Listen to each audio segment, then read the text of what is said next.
प्रभु जीशु ख्रीष्ट अति बहुमूल्य नाम संपर्क इंडिया द्वारा प्रस्तुत कार्यक्रम नुआ सकाल आशार आज अध्याय मुझे स्वागत जनाए। आपण मैंने नियमित आम कार्यक्रम देखुवर मुझे धन्यवाद जनाए। अनुरोध करी आपण प्रियजन मान कार्यक्रम सहित परिचित करातु जपर से कार्यक्रम द्वारा लाभान्वित हो पारे। आपण मान टेक्निकल टीम प्रार्थना करेंगे जो मैंने कार्यक्रम पक्ष रही कार्य कर मो निमंते प्रार्थना करेंगे। आम संपर्क परिवार आपण मान प्रार्थना स्मरण करे। प्रभु आपण मान प्रत्येक को आशीर्वाद करंतु। आपण मान सुचिंतित मतामत आम आवश्यक करूँ। प्रभु आपण मान प्रत्येक को बाहुल्य रूपे आशीर्वाद करंतु। आज प्रसंग होछि घरर परिस्थिति किपरि बदले। घरर परिस्थिति किपरि बदले। आमे भाविथिलु कौन घरटीए बनईदेले बोधे घरर परिस्थिति बदली जाए, किंतु सेमितिका बदली नहीं।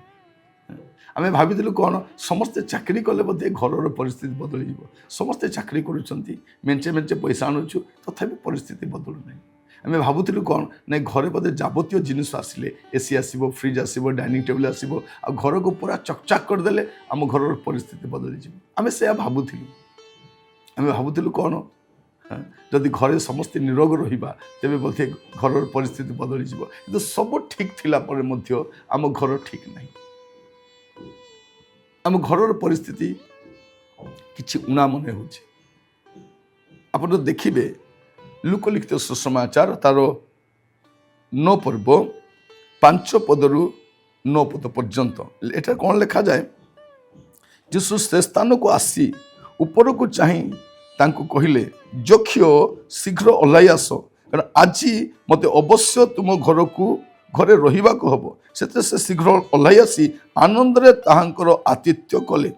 ताहा देखि समस्ते बचसा करी कहिबा को लागिले से जने पापी लोक घर को घरे रहिबा को गलेनी। तो जोखियो ठिया होई प्रभु को कहिले, हे प्रभु देखंतु मोर संपत्तिर अर्धिक पर्यंत मो दरिद्र मान को दान करूछि।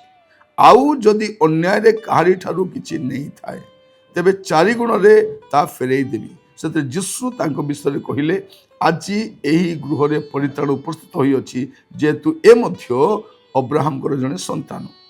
एटा हम कोन देखुछु जे जोखियो जने कर आदायकारी पैसा अच्छी निश्चित भल घर थी चलाचली ठीक थी संपत्ति बाड़ी भी टिके थी दास दासी भी थे है कि लेखा जाऊ ना किंतु जेतु मालदार पार्टी तो ये सब ताटी थी निश्चय से भलरे ही थी किंतु ए सब थिबा सत्वे ये लोक को कौन धरला जे गछरे चढ़ी लुचिकी देखिबो जीसु किए माने या पथरे कई जाऊ ना जीसु को पथरे भिड़ जे कहले न सरे ए देखिला मो पाखर तो टंका पैसा अच्छी प्रतिष्ठा अच्छी कई मत तो अनाऊ ना ए जीसु पछरे कहीं जाऊँ से भाविले कौन लुचिकी देखिबे आ पलैबे से कौन लुचिकी देखिबे प्रभु तांको उल्टा देखिले आ कहले ओह्लाई आस नाम धरी डाकिले जोखियो शीघ्र तल को ओह्लाई आस आज अवश्य मते तुम घरे रहिबा को। प्रभु जीशु तांको घर को जीवा देखी लोक माने कहिबा के लागिले ये कौन आमे भाबिथिलु ए जने भल लोक ए जने मसीह ये पुणी पापी मान को घर रहिबा गले। पापी मान को त्राण करता को आमे कोठी पाइबा पापी मान को घरे ही पाइबा। से पापी मान को पई आसीथिले तो तांको घर को गले गला परे आमे देखुछु जोक्षंकर स्वीकारोक्ति जोक्षंकर साक्ष्य आमे सुनुछु। तापरे गोटे कथा लेख से जीशु तांको विषय कहिले आज ए गृह रे परित्राण उपस्थित होई अछि माने आमर घरर वास्तव परिस्थिति बदले परित्राण माने मुक्ति उद्धार समाधान केतेले पाऊ जेतेले जीशु आसନ୍ତି। ଆମମାନଙ୍କ ଘରେ ସବୁ ଅଛି, କିନ୍ତୁ ଯୀଶୁ ନାହାନ୍ତି। ଆଉ ଯୀଶୁ ନଥିବା ଘରେ କିଛି ନା କିଛି ଅଭାବ ରହିବ। ଯଦି ଆପଣ ଚାହାନ୍ତି ଆପଣଙ୍କ ଘରର ପରିସ୍ଥିତି ବଦଳୁ, ଯୀଶୁ ଦରକାର। ଯୀଶୁଙ୍କୁ ସାଥିରେ ନେଇକି ଯାଆନ୍ତୁ, ଯୀଶୁଙ୍କୁ ୱେଲକମ୍ କରନ୍ତୁ। ଆପଣଙ୍କ ଘରେ ଥରେ ଯୀଶୁ ଆସନ୍ତୁ ତ, ଆସିଲା ପରେ ଦେଖିବେ ସମସ୍ତ ମାହୋଲ ବଦଳିଯିବ। ବସ୍ତୁ ଯାହା ଦେଇ ନପାରେ ତାହା ପ୍ରଭୁ ଆପଣଙ୍କୁ ଦେବେ।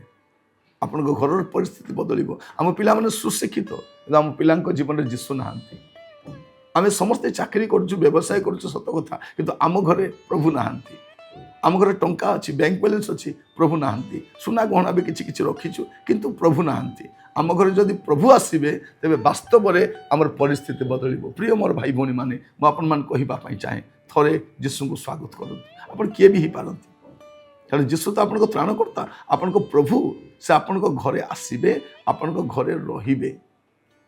ଥରେ ଚେଷ୍ଟା କରନ୍ତୁ, କୁହନ୍ତୁ ପ୍ରଭୁ ଆପଣ ମୋ ଘରେ ଟିକେ ଆସନ୍ତୁ, ପ୍ରଭୁ ଟିକେ ପାଦ ପକାନ୍ତୁ।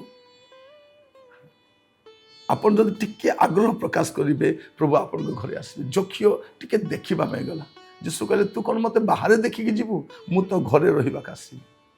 ଆମେ ଅନେକ ଥର ଚର୍ଚ୍ଚକୁ ଆସୁ, କିନ୍ତୁ ଯୀଶୁଙ୍କୁ ଘରକୁ ନେଇକି ଯାଇନଥାଉ। ଆମେ ସଭା ସମିତିକି ଯାଉ, କିନ୍ତୁ ଯୀଶୁଙ୍କୁ ସାଥିରେ ନେଇକି ଯାଇନଥାଉ। ଆମ ପିଲାମାନେ କ୍ୟାମ୍ପକୁ ଯାଆନ୍ତି, ସେଇଠି ଯୀଶୁଙ୍କୁ ସାକ୍ଷାତ କରନ୍ତି, ସେଇଠି ଛାଡ଼ିକି ପଳେଇ ଆସନ୍ତି। ଟିକେ ଯୀଶୁଙ୍କୁ ସାଥିରେ ନେଇକି ଯାଆନ୍ତୁ। ଆପଣଙ୍କ ଜୀବନରେ, ଆପଣଙ୍କ ବ୍ୟବସାୟରେ, ଆପଣଙ୍କ ପାରିବାରିକ ଜୀବନରେ ଯୀଶୁଙ୍କୁ ପ୍ରାଧାନ୍ୟ ଦିଅନ୍ତୁ। ଯୀଶୁ ଯଦି ରହିବେ, ସମାଧାନ ଆସିଯିବ, ଘର ବଦଳିବ ଯୀଶୁ ଆସିଲେ। ଆପଣ ଦେଖନ୍ତୁ ବାଇବଲରେ ଯୋଉଠି ଯୋଉଠି ଦେଖିବେ ଯୀଶୁ ଯୋଉଠି ଯାଇଛନ୍ତି ସେଠି ପରିସ୍ଥିତି ବଦଳିଛି। କାନାର ବାହାଘର ଘରେ ଗଲେ ପରିସ୍ଥିତି ବଦଳିଗଲା, ବଦଳିଗଲା। କୁଷ୍ଟି ସିମନଙ୍କ ଘରେ ଗଲେ ପରିସ୍ଥିତି ବଦଳିଗଲା। ଯୀଶୁ ଗୋଟେ ଘରେ ଅଛନ୍ତି, ପକ୍ଷାଘାତ ରୋଗୀ ଭଲ ହେଇଗଲା। ପ୍ରଭୁ ଯୀଶୁ ସେଦିନ ସେ ଜଣଙ୍କ ଘରକୁ ଗଲେ, ଗୋଟେ ଛୁଆଟା ମରିଯାଇଛି, ଯୀଶୁ ନଥିଲାରୁ ମରିଛି, ଯୀଶୁ ଗଲା ପରେ ବଞ୍ଚେଇ ଦେଲେ ତାକୁ। ଜାଇରସ କନ୍ୟା ବିଷୟରେ ଆମେ ଜାଣୁ। ମୁଁ ପ୍ରତ୍ୟେକ କହିବା ପାଇଁ ଚାହେଁ, ଯୀଶୁ ଆମ ଘରେ ଦରକାର। ଆଉ ସେ ଆସିଲେ ବାସ୍ତବରେ ପରିସ୍ଥିତି ବଦଳିବ।